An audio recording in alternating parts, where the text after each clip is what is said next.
श्रीमद् रामायणम्।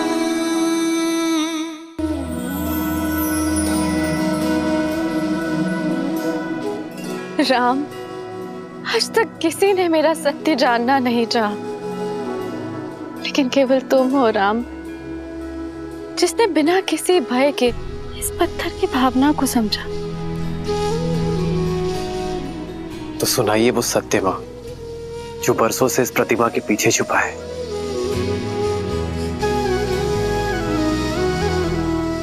मैं अहल्या, स्वयं ब्रह्मदेव ने मेरा निर्माण किया। ब्रह्मदेव की 5 कन्याओं में से एक हूँ। वैसे तो इस संसार ने सुंदरतम स्त्रियों में स्थान दिया, लेकिन महर्षि गौतम ने अपने जीवन में अपनी पत्नी बनाकर स्थान दिया। प्रसन्न थी मैं, सब कुछ था मेरे पास। महर्षि गौतम जैसे ज्ञानी पति का प्रेम और सतानंद जैसा प्यारा संस्कारी पुत्र। निश्चिंत थी मैं कि मेरे जीवन में कुछ अनुचित नहीं हो सकता, पर ये मेरा भ्रम था। नहीं जानती थी मैं कि मेरा रूप ही मेरा शत्रु बन बैठेगा। नहीं समझ पाए कि कब देवराज इंद्र की कुदृष्टि मुझ पर पड़ गई। नहीं जानती थी मैं कि देवराज इंद्र उस अवसर की प्रतीक्षा कर रहे हैं जो मेरे जीवन में आपदा बनकर आने वाला था, मेरा संसार बिखेर देने वाला था।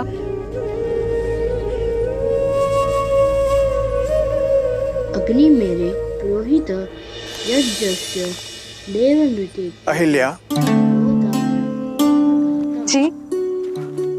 जी महाराज।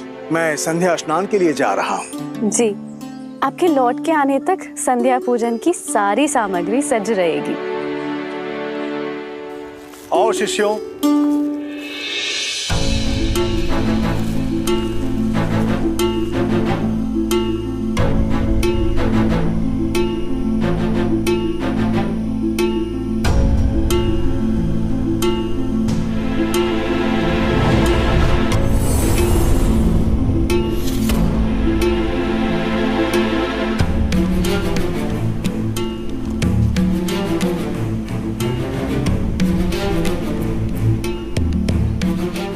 पुत्र सतानंद, तुम्हारे पिताश्री संध्या स्नान के लिए गए हैं और अपने वस्त्र यहीं पर भूल गए। तो जाओ और तुम्हें दे के आओ। जी माँ।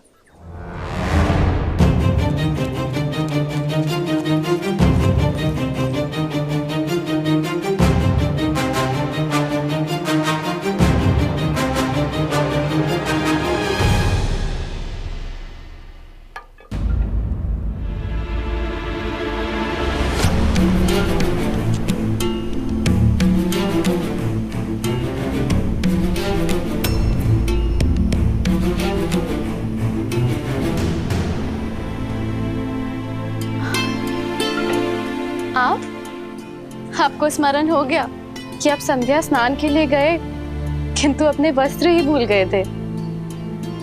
मैंने सतानंद को भेजा है आपके वस्त्र लेकर।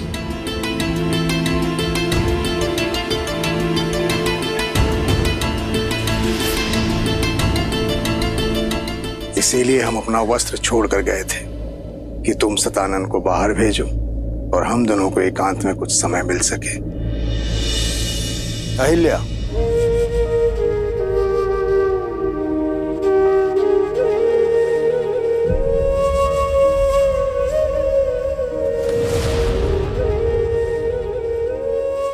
राम। इंद्र की शक्तिशाली माया जाल में फंस गई। नहीं समझ पाई कि मेरे पति के रूप में कोई और था और वहां अनर्थ हो गया।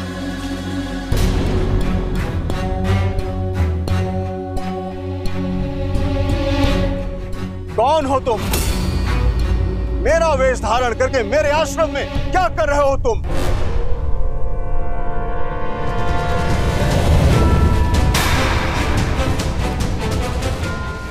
इंद्र? देवता होते हैं मनुष्य और ऋषियों की रक्षा के लिए, परंतु तुम एक ऋषि पत्नी के साथ, ना ही तुम देवराज होने के योग्य हो, ना ही यज्ञ की आहुति प्राप्त करने के योग्य।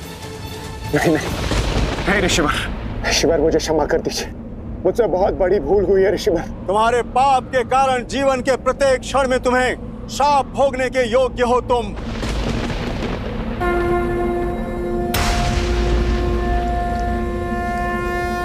ऋषिवर, मैं गौतम अपने जीवन की संपूर्ण तप को साक्षी मानकर मैं तुम्हें श्राप देता हूं इंद्र। देव ऋषि, ऐसा अनर्थ मत कीजिए कि जिस रूप के मोह में तुमने ये पाप किया है, तो तुम्हारा रूप तुमसे छिन जाएगा। तुमने इंद्रत्व का अपमान किया है भोगी, तुम आजन्म रोगी रहोगे। तुम्हारे संपूर्ण शरीर पर सहस्त्रों घाव हो जाएंगे। तुम अपना पुरुषत्व खो दोगे इंद्र। असुर तुमसे युद्ध में विजयी होंगे। तथास्तु।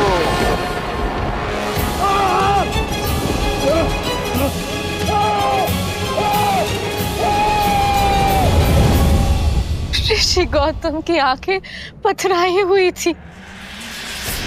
वो मौन थे, मौन, जो मेरे जीवन में महाचक्रवात लाने वाला था। क्या अपराध था मेरा ये कि मैं एक सती होके अपना सत्य सिद्ध नहीं कर पाई, या ये कि मैं एक दुष्ट के मन की मलिनता को समझ नहीं पाई।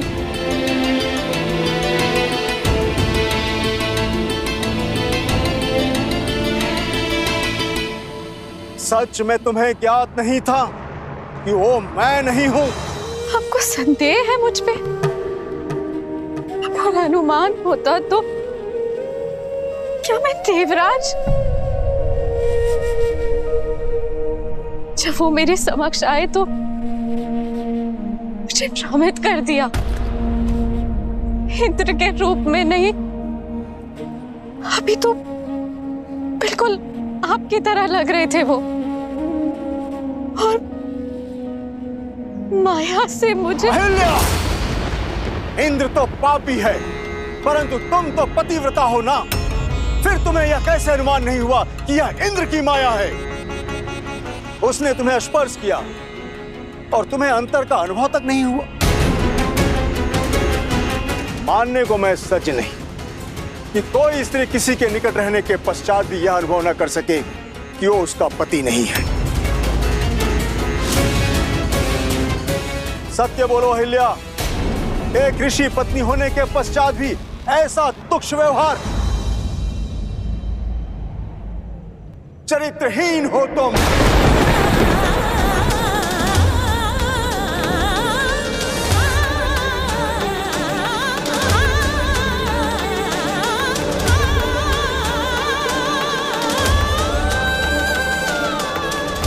जो स्त्री शब्दों से, भाव से, स्पर्श से किसी की भावना को न समझ सके, वो पत्थर के समान होती है।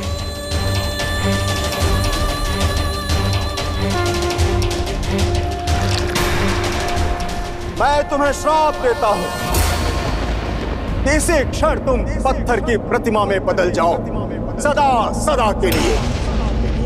तथास्तु।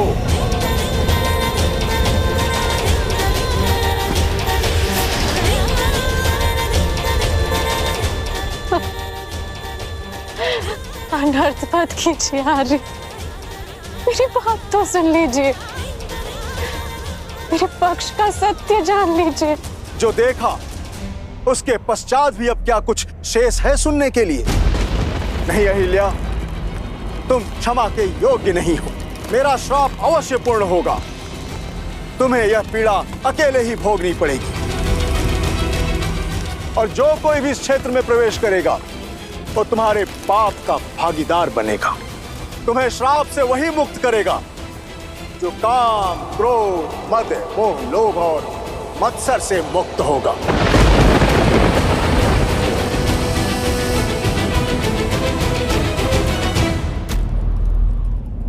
माता,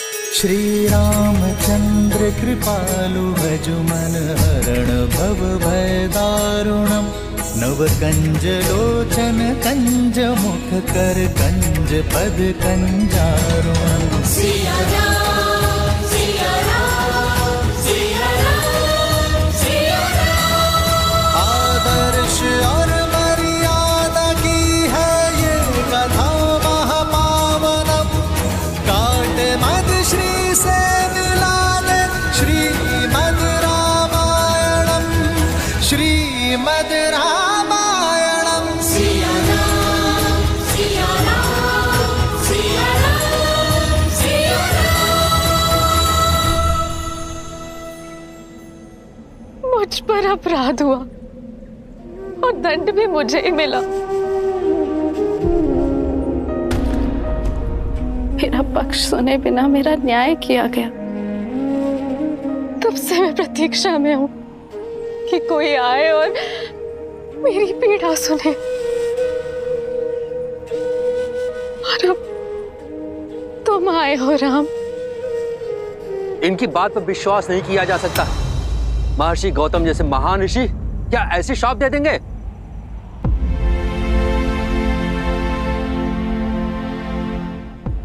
यदि एक पति अपनी पत्नी के आंसुओं में छुपा सत्य न देख सके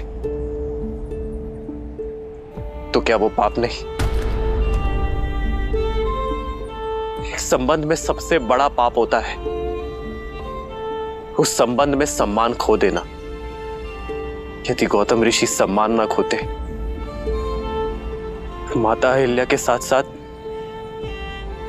पति पत्नी के संबंध को शाप ना देते, अपराधी को उसके अपराध का दंड अवश्य मिलना चाहिए, पीड़ित को नहीं।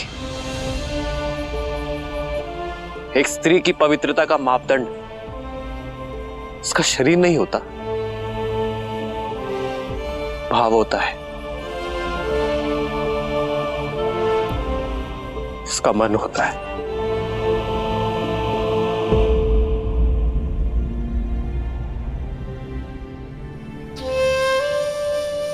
मैं लज्जित हूं मां कि आपके पति ने आपकी पीड़ा नहीं समझी, किंतु ये पुत्र समझता है।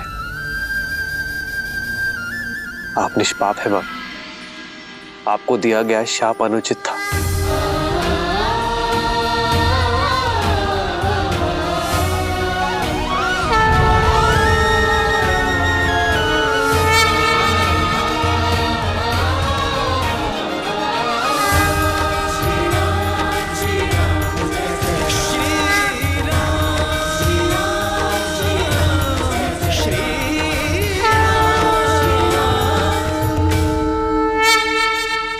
एक मां जब अपनी संतान को जन्म देती है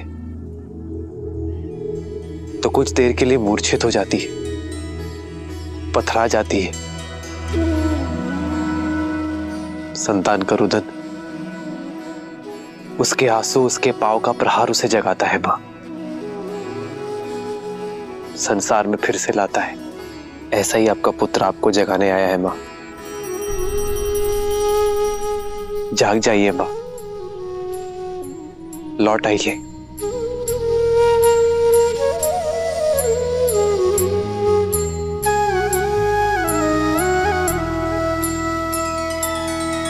नैना करुणा पग में ममता पाषाण में लादे प्राण निष्पाप ना कभी दंड भोगे राम का है ये विधान। श्री राम श्री राम श्री राम श्री राम श्री राम श्री राम श्री राम श्री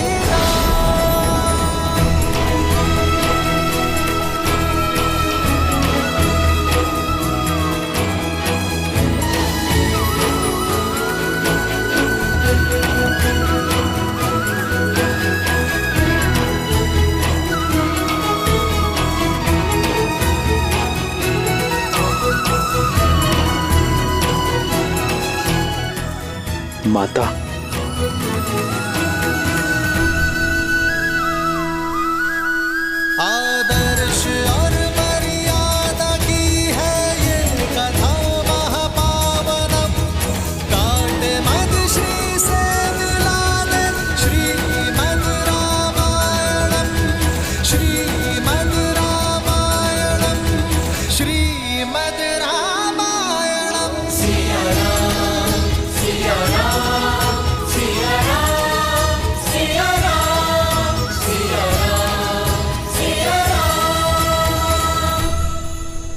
माता, माता, पुत्र, माता,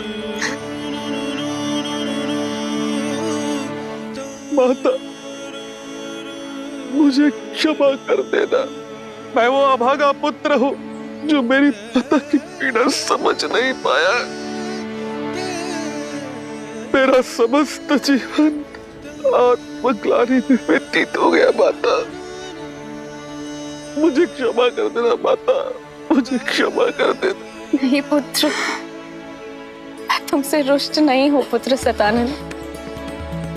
व्यक्ति की समझ तो आयु से परिपक्व होती है।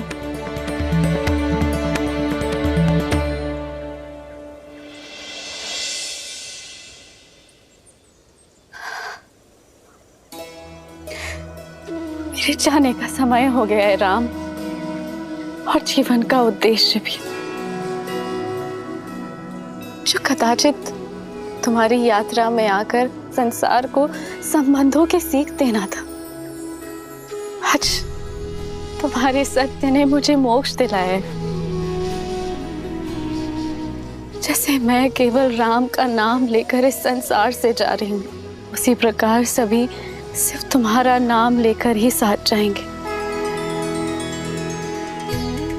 राम नाम सत्य है। जीवन में हानि लाभ, शाप वरदान, पवित्र अपवित्र कोई महत्व नहीं रखता। महत्व है तो मात्र एक सत्य का। और यही सोच मनुष्य को जीवन और मरण के चक्र से मुक्ति दिलवाएगी, मोक्ष दिलवाएगी। राम नाम सत्य है। राम नाम सत्य है। राम नाम सत्य है। राम नाम सत्य है। राम नाम सत्य है। जय जय राम श्री राम।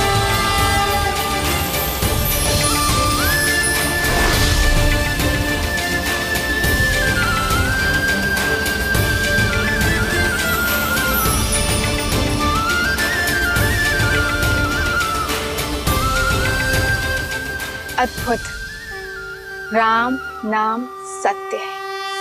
हाँ देवी, राम नाम से बड़ा सत्य तो इस संसार में और कोई हो ही नहीं सकता। क्योंकि श्री राम जैसे मनुष्य अपने अपयश की चिंता किए बिना दूसरों की पीड़ा हरते हैं। अपने विषय में सोचे बिना दूसरों के विषय में सोचते हैं। अब ऐसे मनुष्यों के जीवन का मार्ग तो सत्य से ही परिपूर्ण होगा। वहीं दूसरी ओर रावण जैसे लोगों के लिए उनके व्यक्तिगत लाभ, उनके अभिमान, उनके यश से बढ़कर और कुछ नहीं होता। और यही कारण था कि रावण सीता के स्वयंवर में जाने के लिए सज्ज हुआ।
अपने स्वामी को विदा दो मंदोदरी।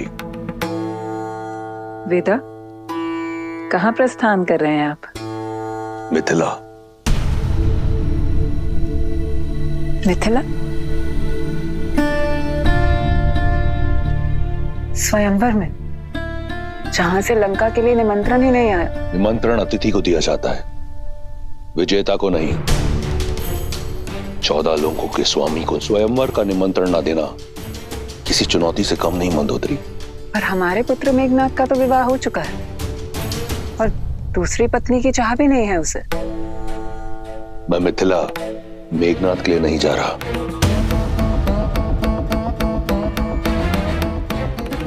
तो फिर तो ये चुनौती सम्मान का नहीं, उपहास का कारण बनेगी रक्षराज। आपकी आयु तो जनक से भी अधिक है।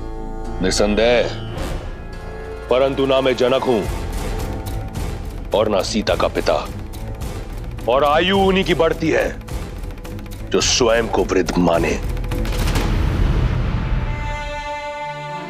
इतने वर्षों पश्चात मेरा प्रेम, मेरी सेवा आपके लिए कम पड़ गई।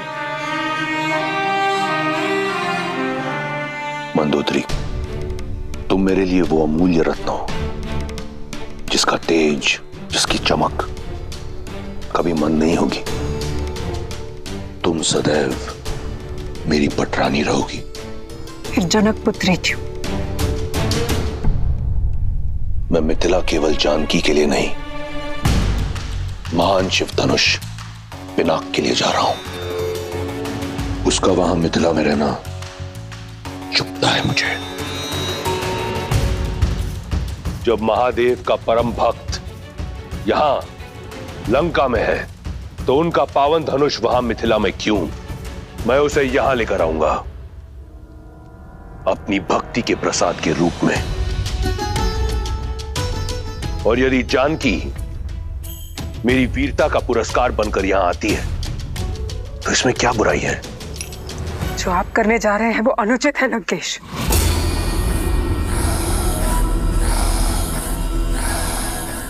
लंकेश अनुमति लेने नहीं, सूचना देने आया है। दशानन की नई रानी के स्वागत की तैयारी करो।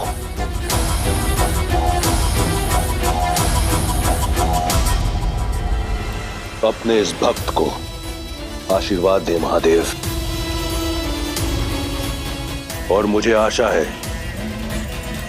कि मेरी पटरानी की ओर से आपके धनुष के स्वागत में कोई कमी नहीं रहेगी।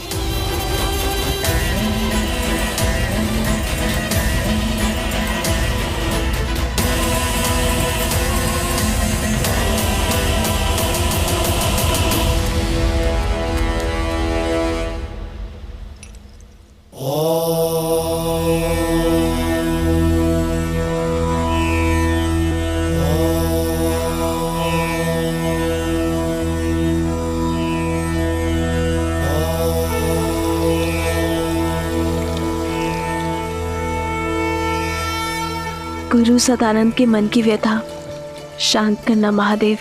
दीदी, दीदी सुनो। मैं पूजा कर रही हूँ उर्मिला। दीदी, आचार्य सदानंद गौतम ऋषि के आश्रम से लौट आए। कहाँ है वो? दशरथ नंदन भी आए उनके साथ? वो तो पता नहीं, कदाचित साथ हो। गुरुदेव तो आते ही राजसभा में चले गए थे पिताश्री से भेंट करने के लिए।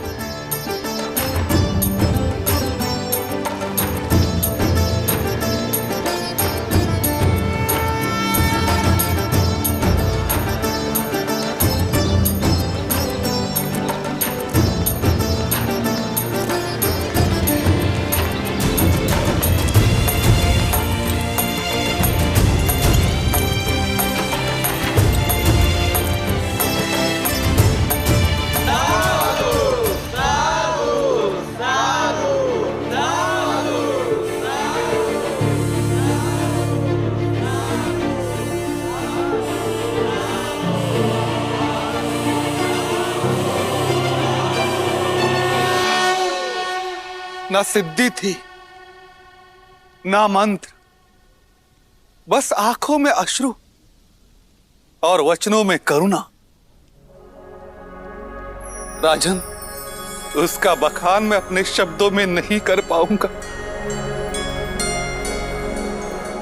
अपने स्पर्श से मेरी माता को श्राप मुक्त कर दिया और मुझे बिना स्पर्श के इस अभिशाप से कि मैं एक चरित्रहीन का पुत्र हूं, आज मैं आपके समक्ष गर्व के साथ यह कह सकता हूं कि मैं अहिल्या पुत्र सतानंद हूं। मेरी मां कलंकिनी नहीं है, मेरी मां पवित्रा है, पवित्रा।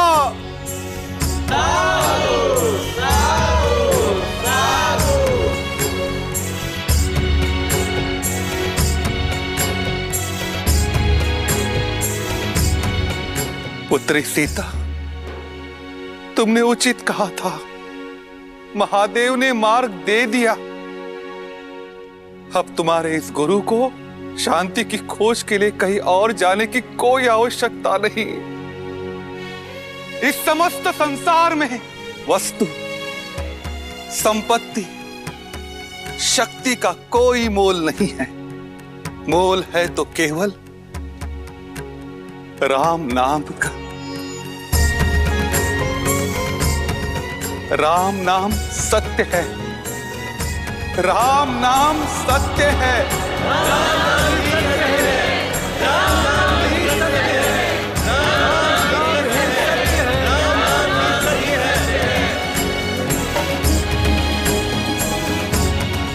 गुरुवर, ऐसे धीर के तो हम भी दर्शन करना चाहेंगे। ऋषि विश्वामित्र मिथिला के इतने निकट है, तो आप उन्हें न्योता दे दे ताकि हम उनकी सेवा कर पाते, और सेवा के साथ साथ हमें दशरथ नंदन के भी दर्शन हो जाते।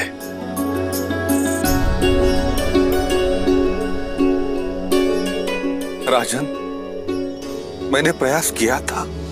ऋषिवर, आप मिथिला के इतने निकट है, हमें सेवा का अवसर देते। मिथिला में शिव धनुष्य यज्ञ होने वाला है और जनक कुमारी का स्वयंवर भी। मैं अवध कुमारों को किसी और उद्देश्य से लेकर आया हूं शतानंद। कभी समय मिला तो मिथिला अवश्य आऊंगा। कदाचित उनके मन में कुछ और है।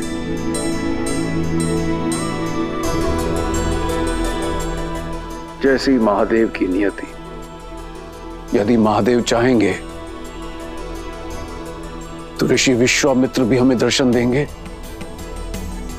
और दशरथ नंदन राम भी। अवश्य महाराज। ये क्या? विश्वामित्र तो ब्रह्म ऋषि हैं। वे जानते हैं कि सीता केवल राम की ही होनी है। फिर विश्वामित्र ने मिथिला जाना अस्वीकार क्यों कर दिया? कदाचित इसलिए क्योंकि वो ब्रह्म ऋषि हैं। कदाचित इसलिए कि वो उस क्षण की प्रतीक्षा कर रहे थे जब यह निर्विवाद रूप से सिद्ध हो जाए कि श्री राम से श्रेष्ठ और कोई नहीं। कदाचित इसलिए भी क्योंकि अभी किसी और के मिथिला पहुंचने का समय हुआ है।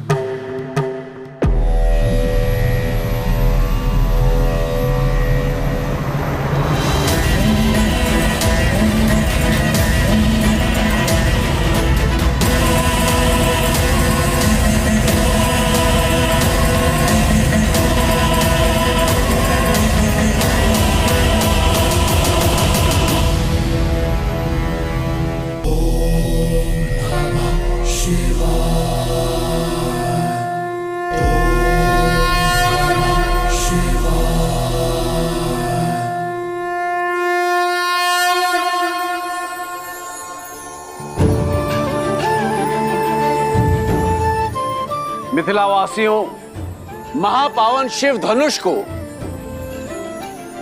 नगर प्रदक्षिणा करने के पश्चात स्वयंवर क्षेत्र में ले जाकर स्थापित कर दिया जाएगा और वहां उस पर प्रत्यंचा चढ़ाने वाला वीर बनेगा मेरी पुत्री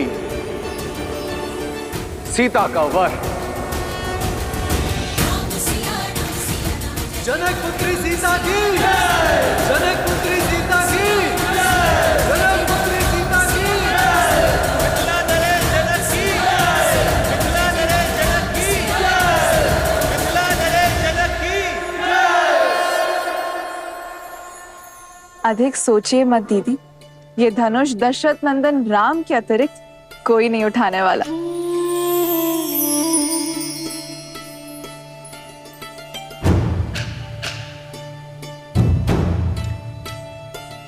अनुष्ठान प्रारंभ करो।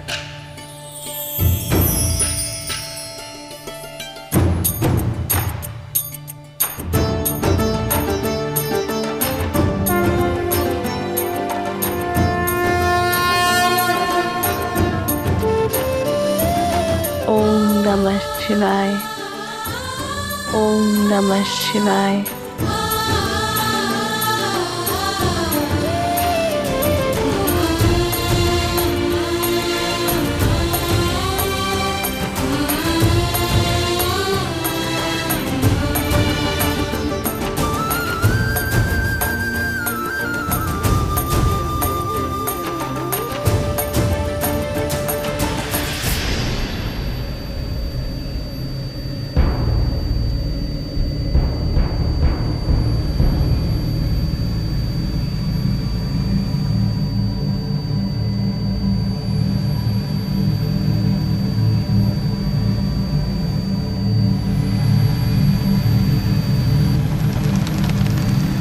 पुष्प विमान अर्थात रावण यहाँ आया।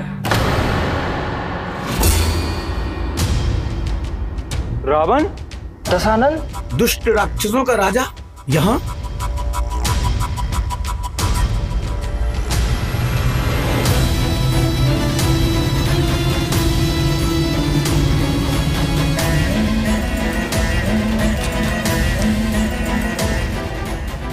महादेव का पिनाक तो यहां है, अर्थात स्वयंवर आरंभ होने में समय है। पुष्पाक,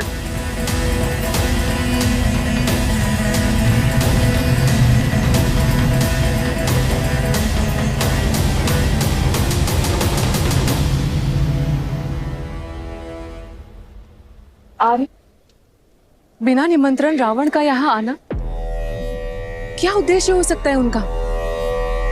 वो दशानन है, उन्हें निमंत्रण की आवश्यकता नहीं पड़ती और नीति और नियम के अनुसार भी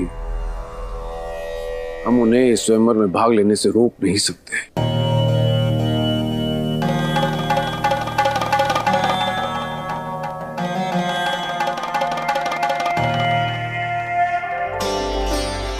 मुझे पूरा विश्वास है आप मेरे लिए जो भी करेंगे शुभ ही होगा।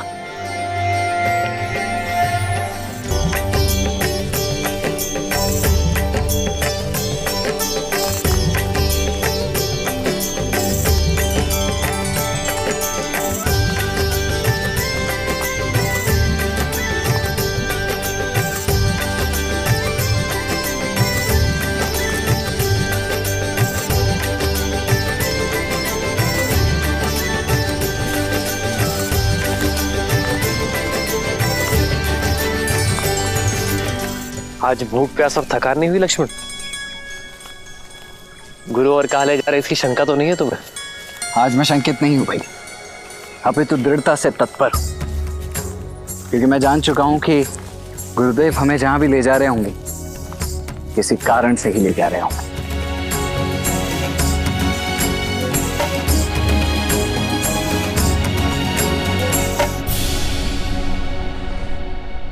यहाँ नहीं रहना हमें, चलो जल्दी चलो। हाँ, यहाँ नहीं रहना, चलो चलो।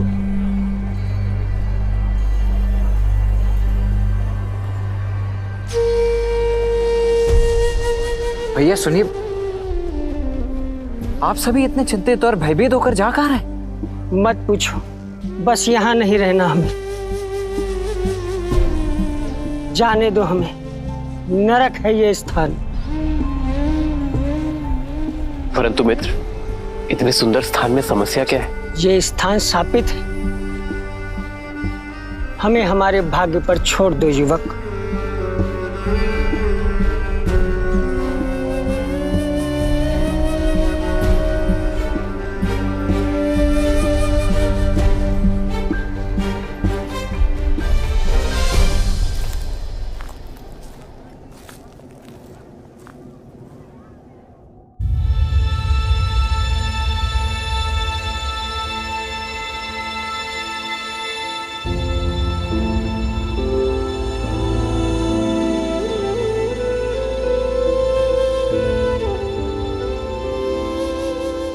वो झील देख रहे हैं ना, कृष्ण झील।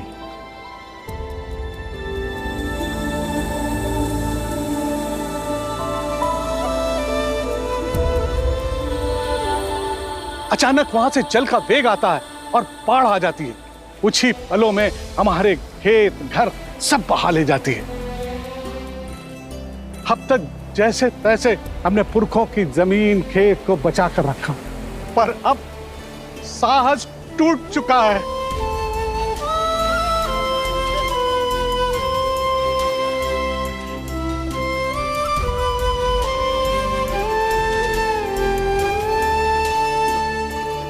समाधान भागने में नहीं, साधने में है।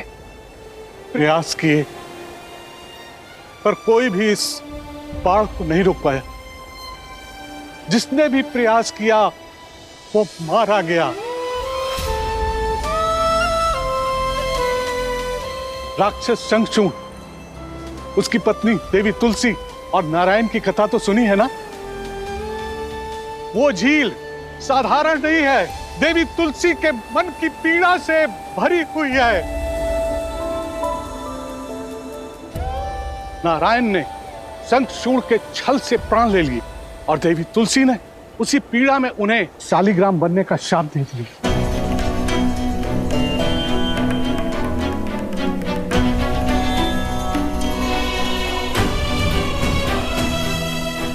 ये शालिग्राम नारायण के चिन्ह है, शापित होकर पड़े हैं गंडकी नदी के तट पर।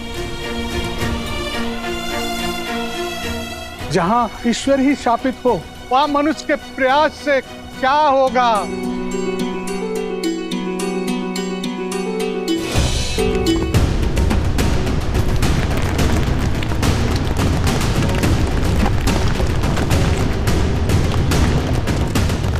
भागो भागो, सब लोग वहां से भागो, शीघ्र ऊंचे स्थान पर जाओ। आओ, चलो इधर आओ, इधर आओ, निकलो।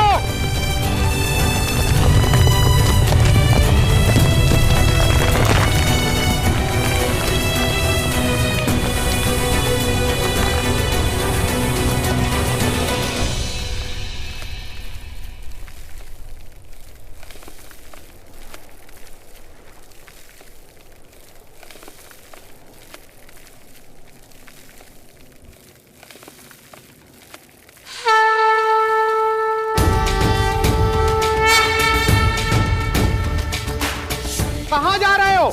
ये दुस्साहस तुम्हारे प्राण ले लेगा। आप तो बड़े हैं, ज्ञानी लगते हैं, रोकिए इन्हें। इनसे कहिए कि अपना मार्ग बदल लें। जिन्हें संसार बदलना होता है वे अपना मार्ग नहीं बदलते।